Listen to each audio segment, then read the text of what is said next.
Assalamualaikum warahmatullahi wabarakatuh. Alhamdulillahi rabbil alamin wassalatu wassalamu ala asyrafil anbiya'i wal mursalin wa ala alihi wa sahbihi ajma'in. Allahumma anfa'na bima 'allamtana wa 'allimna ma yanfa'una wa zidna 'ilma. Subhanaka la 'ilma lana illa ma 'allamtana innaka antal alimul hakim. Wa tub 'alaina إنك أنت التواب الرحيم. وقال الشيخ الشارح محمد الشربيني الخطيب رحمه الله تعالى ونفعنا بعلومه في الدار. ورابعها بئر زمزم ورابعها ماء البئر ورابعها ماء البئر. Ya, kita baca dah sebahagian. Tak apalah kita baca. Tanbihun شمل إطلاقه البئر بئر زمزم لأنه صلى الله عليه وسلم توضأ منها ففي المجموع حكاية الإجماع على صحة الطهارة به وأنه لا ينبغي إزالة النجاسة به سيما في الاستنجاء لما قيل إنه يورث البواسير. وذكر نحوه ابن الملقن في شرح البخاري. وهل إزالة النجاسة به حرام ومكروه أو خلاف الأولى؟ أوجه حكاه الدميري أو الدميري طيب الناشري من غير ترجيح تبعا للأذرع. والمعتمد الكراهة لأن أبا ذر رضي الله تعالى عنه أزال به الدم الذي أدمته قريش حين رجموه كما هو في صحيح مسلم.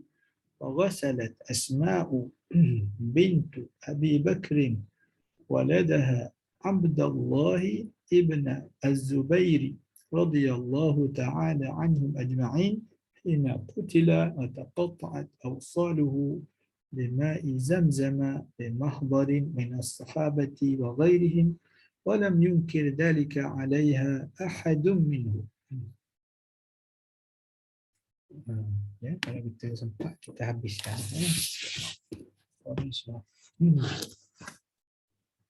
Jadi kita dah kena yang keempat iaitu sumber-sumber air mutlak. Sumber-sumber air yang asas. Daripada langit dan daripada bumi. Daripada langit dan juga daripada bumi. Yang dikatakan dia jadi ada 7, tapi bukan semestinya 7, bukan semestinya 7, itu dah kita bahas baik. Kemudian air telaga itu ada yang diriwayatkan Nabi berwuduk daripadanya secara langsung, antaranya ialah telaga Abu Dha'ah dan juga telaga Rumah yang sudah kita selesai bicarakan. Kemudian masuk telaga Zamzam pun masuklah, kerana dah sebut telaga itu umum, semua telaga masuklah.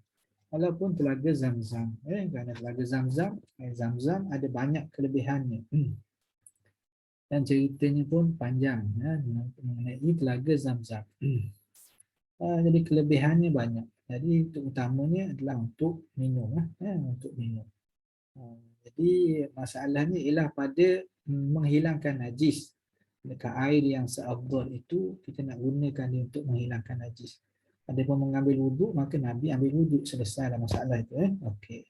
Jadi sekarang ni adakah dia haram, makruh ataupun khilaful aula? Maka kata Syekh Asy-Syirbini, Syirbini rahimahullah taala itu dia al-mu'tamadu al-karahatu. Mu'tamadnya ialah makruh di sisi Asy-Syirbini rahimahullah taala, tapi kata al-Imam Al-Syekh Sulaiman Al-Bujairi kata dia mu'tamadnya dalam mazhab ialah khilaful aula. Khilaful aula itu martabat yang makruh tetapi lebih rendah, lebih rendah dalam martabat makruh tapi di tahap yang lebih rendah.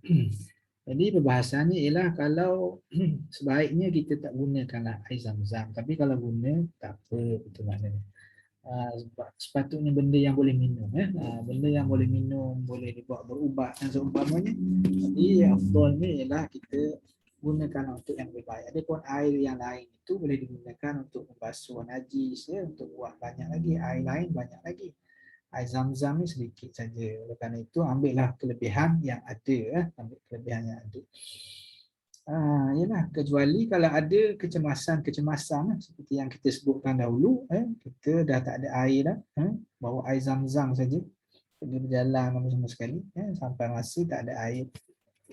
Bila dah sampai nak habis waktu solat, maka kita wajib gunakan dia untuk berwuduk. Ataupun pergi masuk tandas tak ada air, bawa dalam botol mineral, maka boleh gunakan air zam-zam. Okey. Jadi sekarang ni berdalil pula kenapakah yang dikatakan karahah. Kenapakah kata Syekh Al-Khatib kata dia ialah makruh. Jadi zam-zam ini dari segi bahasa Arabnya pula, segi bahasa Arab. Zam-zam. Zam-zam, zam-zamun ke zam-zamu saja. Ada tanwin atau tak ada tanwin. Zam-zamun ataupun zam-zamun. Maka mengikut kebanyakan riwayat hadis, dia adalah mamnu' min as-sarfi. Mamnu' min as-sarfi maknanya tidak boleh ada tanwin. Tidak boleh ada tanwin. Kalau dia majrur bi majrur bil kasrati, majrur bil fathati. Bukan majrur bi al kasrati seperti biasa, bukan. Maknanya dia tidak boleh menerima baris bawah, menerima baris atas. Walaupun majrur dengan baris atas, majrur dengan baris atas. Seperti di sini, bi'ru zam-zam. Zam-zam jadi mudhafun ilaih majrur, tapi bukan dengan baris bawah. Maaf, biasa kita belajar itu yang mudhafun ilaih, maka dia majrur baris bawah. Jadi majrur itu dia ada tanda banyak. Ada tandanya, ada yang baris bawah, ada yang baris atas. Jadi yang mamnu' min as-sarfi dia majrur, tapi majrur baris atas. Jadi baca bi'ru zam-zam. Jadi dia adalah mamnu' min as-sarfi. Ada juga yang baca bi'ru zam-zamin. Ini yang ni kurang masyhur lah. Baca bi'ru zam-zamin. Tapi ada lagi dari segi bahasa Arab masih boleh lagi lah. Yang dikatakan kerana dengan makna yang dikehendakinya ialah telaga yang keluar air itu. Yang air keluar banyak itu dipanggil zam-zamun itu. Tapi yang dikehendaki ialah nama khas. Bila nama khas, di sini nama khas al-alamiyah wa ta'nif kata para ulama bahasa, wa ta'nif, dan juga dalam mamnu' min as-sarf ini dia kena ada sebab. Satu li sababain wahid atau li sababain, ini kerana dua sebab ni. Yang pertama dia adalah nama khas, tapi nama khas tak terus jadi mamnu' min as-sarf, dia kena ada satu lagi. Satu lagi ialah ta'nif, iaitu lafaznya adalah perempuan, yang menunjukkan zam-zam itu nama bagi perempuan.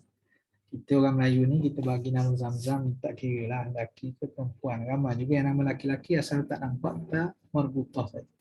Tapi tak apalah, tak apalah, boleh pakai zam-zam dengan makna lelaki itu, dengan makna air yang air yang banyak itu, boleh juga. Okey. Itu dari segi zam-zam, dari segi zam-zam. Baik, mu'tamad karahah. Kita kata yang mu'tamad kita ikut Syekh Syekh Sulaiman Al-Bujairi ni, mu'tamadnya ialah khilafu al-aula.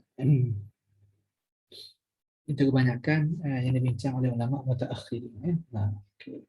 Dalilnya dalil kenapa boleh kita gunakan air zam-zam untuk menghilangkan najis. Apa dalil? Dia tak pakai dalil umum lagi kan, dia pergi pada dalil spesifik. Tengok jangan. Wal mu'tamadu al-karahatu li'anna Aba Dzar radhiyallahu ta'ala anhu azala bihi ad-dama allati admathu Quraisy hina rajamuhu. Karena Abu Dzar radhiyallahu anhu, Abu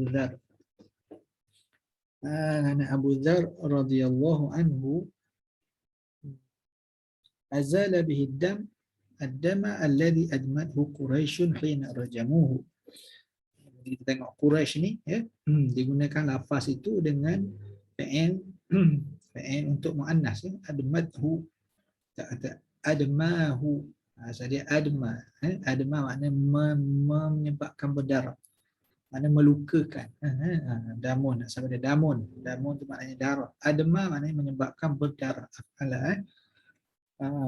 Jadi sekarang ni jadi admat kerana fa'il ni adalah Quraisy. Jadi Quraisy itu dikira lafaz dikira lafaz itu kebanyakannya digunakan dengan lafaz muannas. Kalau kira dari segi bahasa Arab boleh lagi kama admahu Quraisyun, tapi kurang masyhur. Maksudnya Quraisy dipakai dengan fi'il muannas.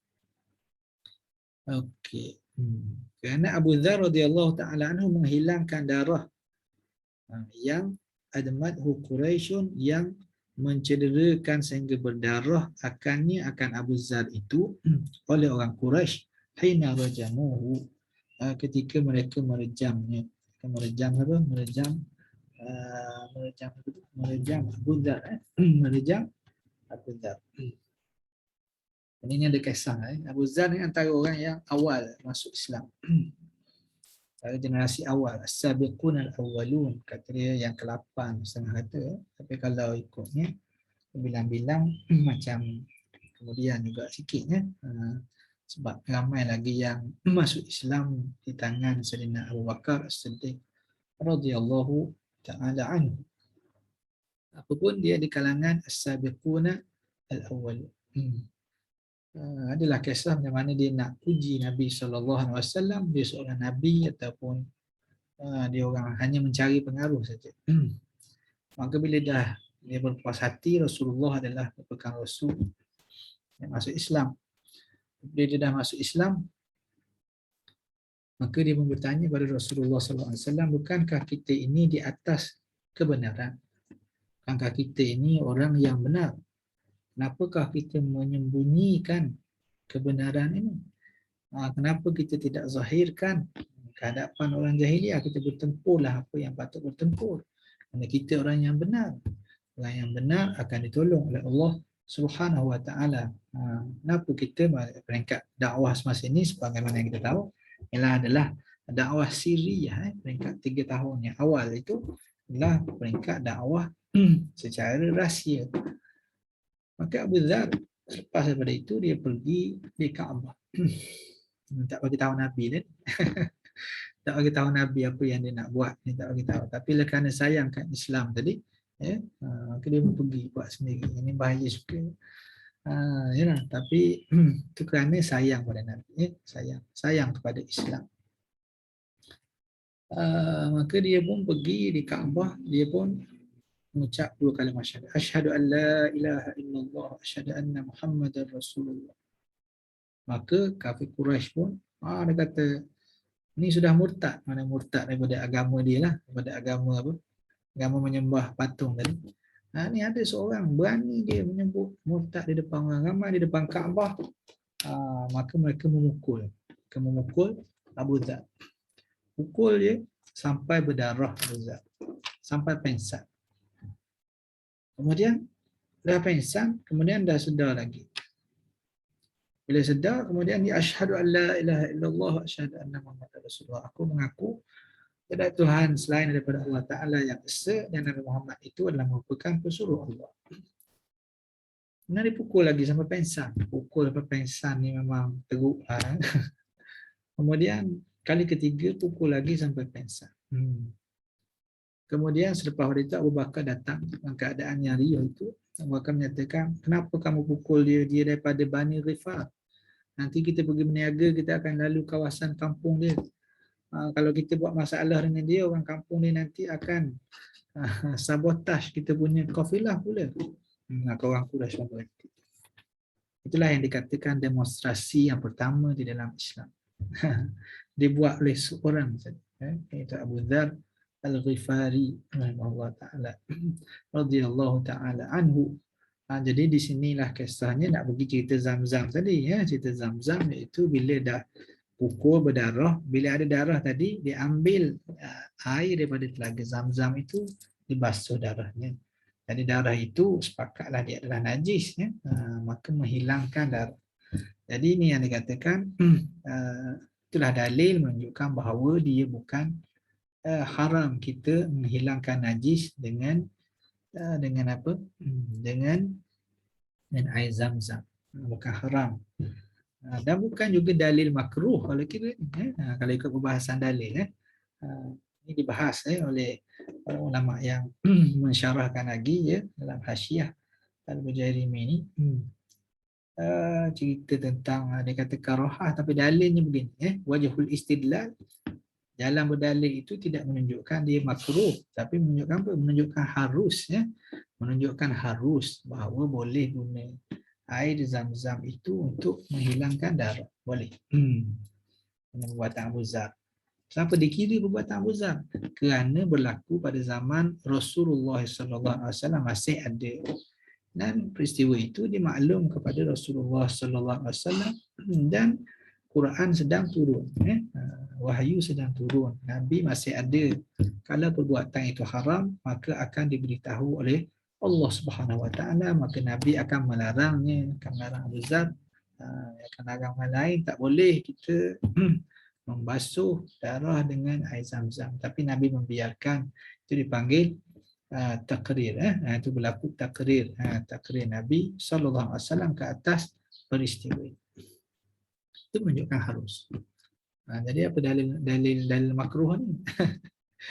Tak datang lagi dalil makruh. Dalil makruhnya ialah yang kata itu, yang kata kuat dalil khilaful aula. Kenapa? Kerana air zam-zam itu boleh digunakan banyak lagi untuk benda lain. Kalau dah tak ada, tak apalah pakai itu. Kalau ada pun boleh pakai juga. Gitulah. Itu saja. Tapi nak kata dia haram ataupun dia makruh dengan taraf yang begitu, maka tak sampai. Maknanya dibenarkan. Kerana ada pengesahan daripada Rasulullah SAW bahawa dibolehkan. Dibolehkan. Maknanya tidak haram. Tidak dilarang. Larang dengan bersungguh atau larang tidak bersungguh. Bersungguh. Ini cakap Melayu sangatlah. Larang apa nama ni, larang haram ni larang yang mesti gitu. Larang yang makruh ni dia larang juga, tapi kalau tak buat pun tak apalah. Kau langgar juga, maka tak apalah. Dia kira tak apa, itu maknanya tidak ada dosa. Itu makna dia. Okey. Kama fi sahih Muslim. Yang kejadian itu diceritakan di dalam direkod di dalam kitab Sahih Muslim. Dalil. Dan dia bawa satu lagi dalil wa ghasalat. Jadi dalilnya ini dalil hadis lah panggil takrir lah berlaku zaman Nabi. Wa ghasalat Asma'u bintu Abi Bakr waladaha Abdullah bin Az-Zubair radhiyallahu ta'ala anhum hina qutila taqatta'at awsaluhu. Dan membasuh oleh Asma' bintu Abu Bakr, kakak pada Aisyah radhiyallahu anha, anak kepada Sayyidina Abu Bakar As-Siddiq radhiyallahu anhu, waladaha, anaknya. Siapa anak dia? Anak dia Abdullah bin Az-Zubair radhiyallahu ta'ala anhu.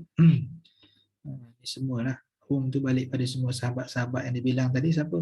Asma lagi ayahnya Abu Bakar, anaknya Abdullah. Jadi ada 3 sahabat di sini, maka disebut radhiyallahu ta'ala anhum ajma'in. Ini kisah sedih lah ketika dibunuh dia, kutila, ketika dibunuh, taqatta'at awsaluhu, dan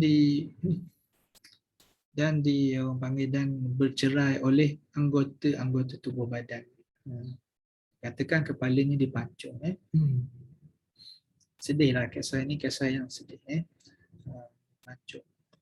Kemudian macam mana ni kisahnya? Ialah apabila dia itu cedera, ke awal dia tidak dipancung lagi. Bila dah cedera, maka luka berperang. Bila luka, maka Asma' binti Abu Bakar membasuhnya, basuh dengan air zam-zam. Ini kisah masyhur Abdullah ibnu Az-Zubair. Ini adalah orang yang sangat hebat, sahabiyun jalil, wafatnya pada tahun 73 Hijrah. Hari yang sedih kepada umat Islam. Ini berlaku selepas daripada Muawiyah radhiyallahu ta'ala anhum. Ini khilaf kalangan sahabat pada awalnya. Kemudian orang yang bukan sahabat itu sampai boleh membunuh sahabat. Itu ialah suatu fitnah di dalam sejarah Islam. Takdir Allah Subhanahu Wa Taala yang telah berlaku. Itu Hajjaj ibn Yusuf Al-Thaqafi, seorang panglima perang pada zaman Abdul Malik bin Marwan menyerang khilafah di di Makkah. Jadi kisahnya semasa Muawiyah bin Abi Sufyan menjadi khalifah, Abdullah bin Zubair dia pun berbaiat pada Muawiyah. Jadi apabila Muawiyah nak melantik Yazid menjadi putera mahkota, maka ketika itu dia tidak memberikan persetujuan, tidak baiat kepada putera mahkota, dia baiat pada khalifah masih ada.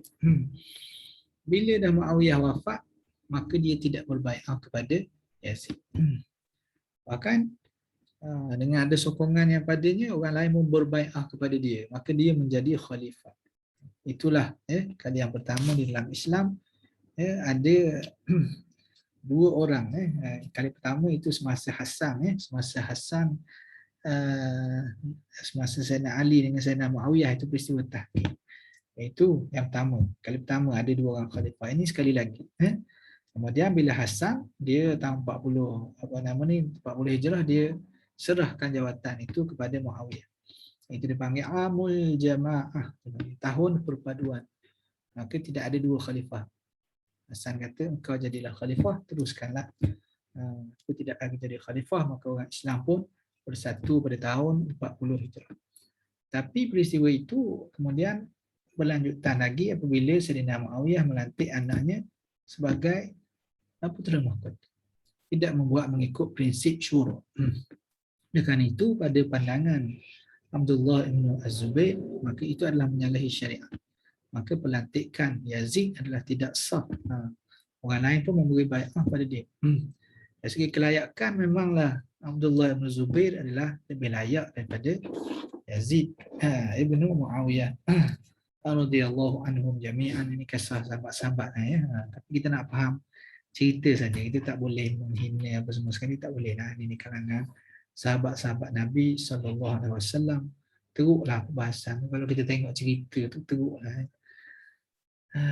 Kadang-kadang benda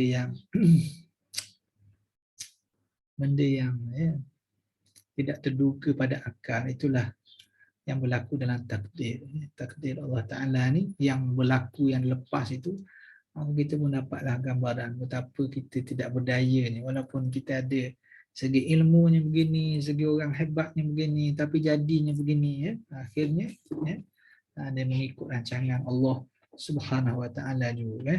Itu dia. Tapi dari segi perbahasannya begitulah. Okey, baik. Lepas daripada itu, lebih layaklah Abdullah ibnu Az-Zubair dengan ilmunya, kerana kedudukannya dan banyak lagi. Jadi Abdullah bin Zubair ni dari segi sahabat-sahabat Nabi SAW, dia adalah anak kepada Sayyidina Zubair ibnu Al-Awwam, seorang sahabat yang dijamin syurga oleh Allah, oleh Rasulullah SAW. Seorang sahabat. Maknya ialah Asma dalam kisah peristiwa Kuwathur yang terkenal itu, yang menghantar bekalan kepada Rasulullah SAW. Asma ketika itu sudah pun buta. Zubair dengan Asma ini dia tidak akhirnya dia tidak bersama, bercerai lah. Bercerai. Walaupun begitu mak ayah ni kekal lah, walaupun bercerai. Okey. Dah wafat dah Zubair. Zubair pun dia kahwin lain. Jadi Asma jaga Abdullah. Abdullah bin Zubair banyak belajar daripada makcik saudaranya Aisyah radhiyallahu anha. Maka diberi nama Aisyah Abu Abdillah kunyah.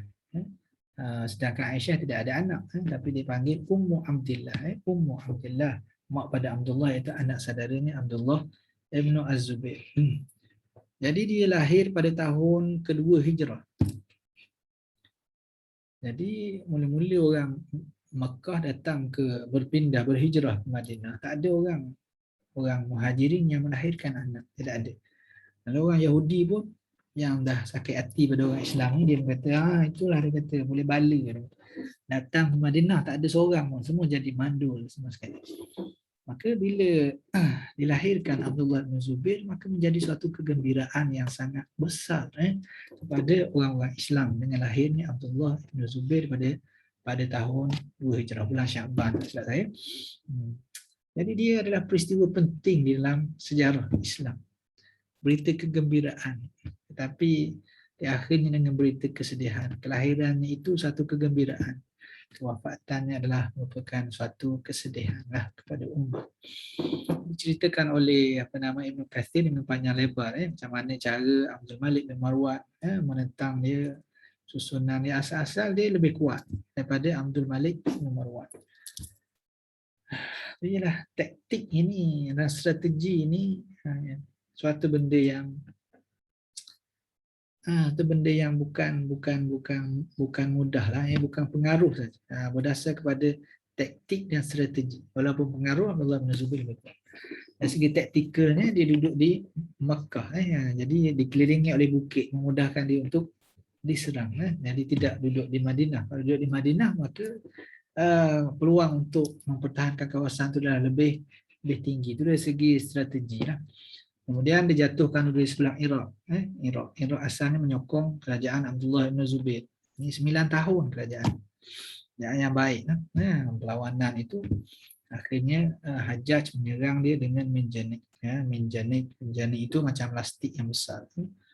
Maka hukumnya haram menyerang Kaabah. Adalah kisah panjang kisah itu. Tapi Abdullah bin Zubair adalah seorang pahlawan yang hebat. Bila bertempur dengan senjata seperti kalau kita tengok dia seorang diri dia boleh berperang dengan berpuluh-puluh orang. Tak boleh orang tangkap dia dan dia mencederakan orang lain dan orang panggil membunuh orang lain. Orang lain tak boleh menahan beberapa hari begitu. Macam mana stamina yang begitu kuat untuk berhadapan dengan musuh yang ramai, pimpinan Hajjaj bin Yusuf Al-Thaqafi. Orang menyaksikan kehebatan dia di dalam berperang, kemahiran yang tinggi. Kita kata ini pendekar yang luar biasa. Panglima yang luar biasa. Orang alim pun luar biasa, panglima pun yang luar biasa. Bila serangan menjanik itu banyak sangat, akhirnya orang-orang dia meninggalkan dia. Sedih lagi dia pun, anak dia pun meninggalkan dia. Ini dicerita oleh Ibnu Katsir.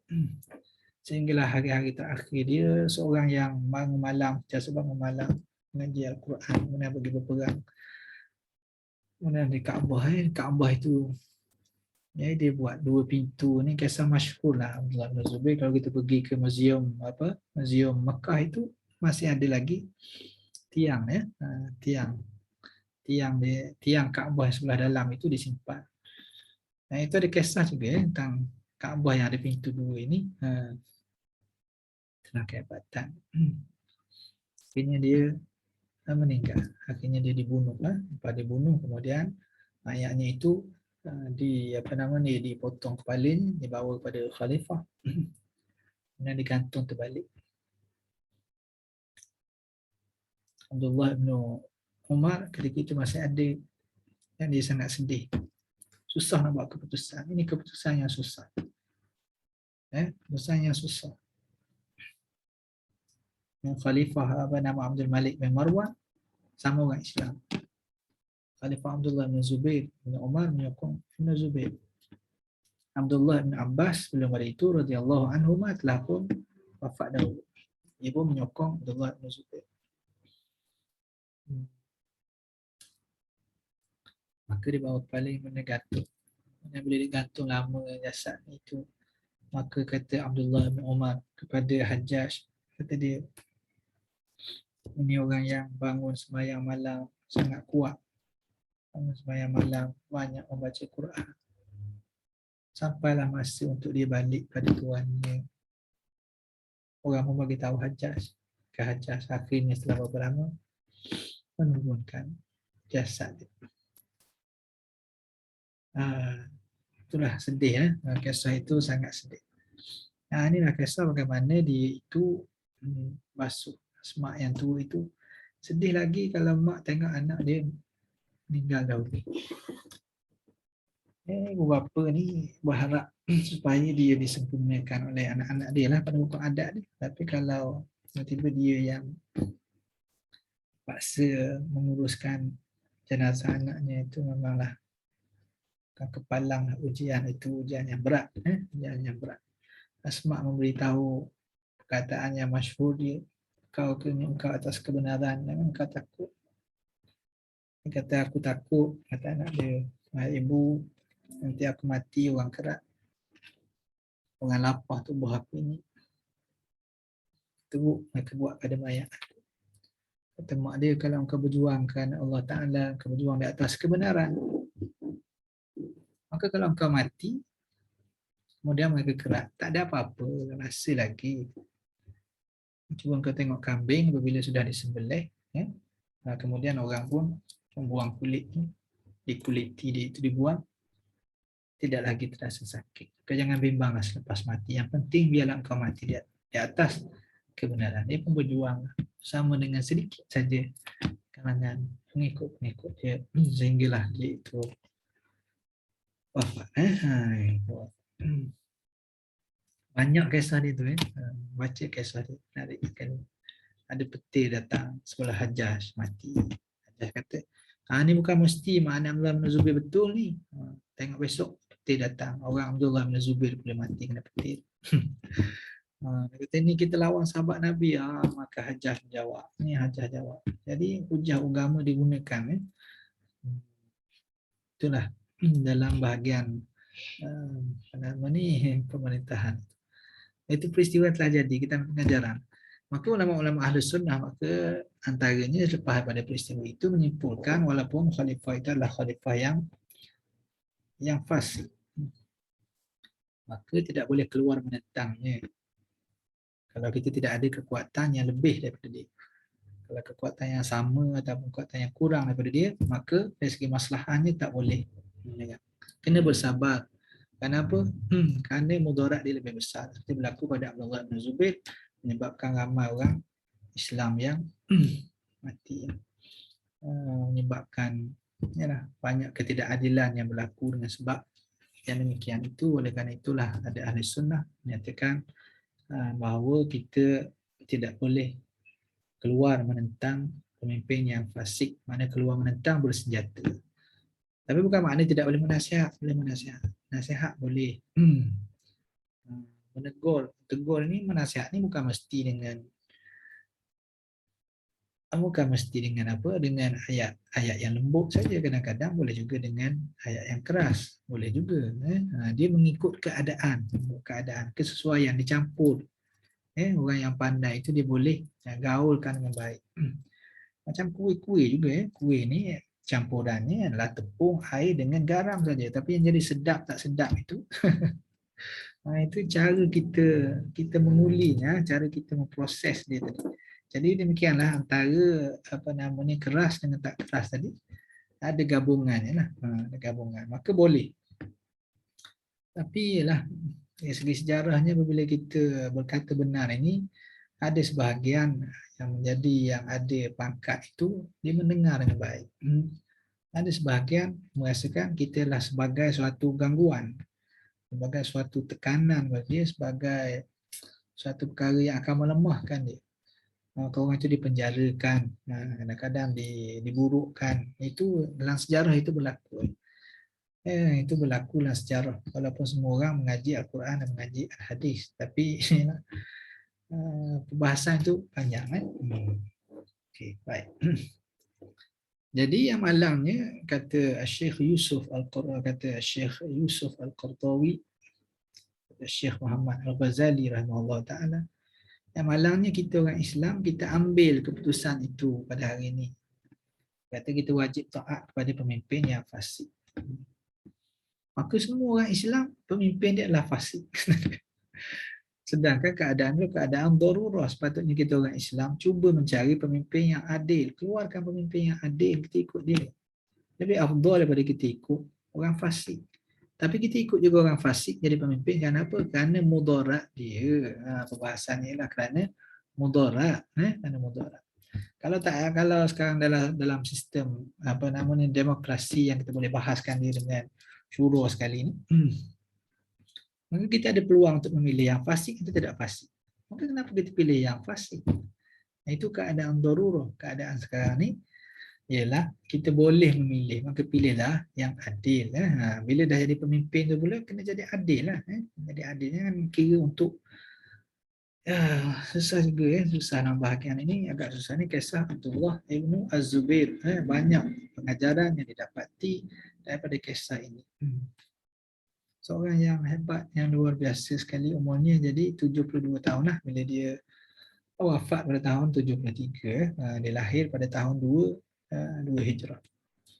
Walam yunkir dzalika 'alaiha ahadun minhum, dan tidak ada seorang pun di kalangan sahabat yang ada di Mekah ketika itu yang menghalang Asma itu daripada membasuh darah Abdullah bin Zubair itu dengan air Zam-Zam. Dengan air Zam-Zam itu menunjukkan bahawa dia bukanlah haram, bahkan bukanlah makruh. Kalau kita nak kata pun dia adalah harus. Dari segi dalil itu menunjukkan harus. Tapi oleh kerana kelebihan, banyak sangat kelebihan pada air Zam-Zam itu, maka kata para ulama menggunakannya untuk untuk menghilangkan najis itu, maka adalah khilaful aula, maknanya seeloknya kita tak gunakanlah kalau ada air lain. Kalau ada air lain. Jadi sampai situ dulu untuk pada kali ini. Kita boleh baca sikit lagi. Baca sikit lagi. Apalah, ini sampai sini juga. Sambung sekali. Okey. Allahumma anfa'na bil ilmi. Allahumma anfa'na bil ilmi wa zayyinna bil ilmi wa jammilna bil afiyah wa akrimna bit taqwa. Wa sallallahu ala sayyidina Muhammadin ala alihi wa sahbihi wa baraka wasallam. Assalamualaikum warahmatullahi wabarakatuh.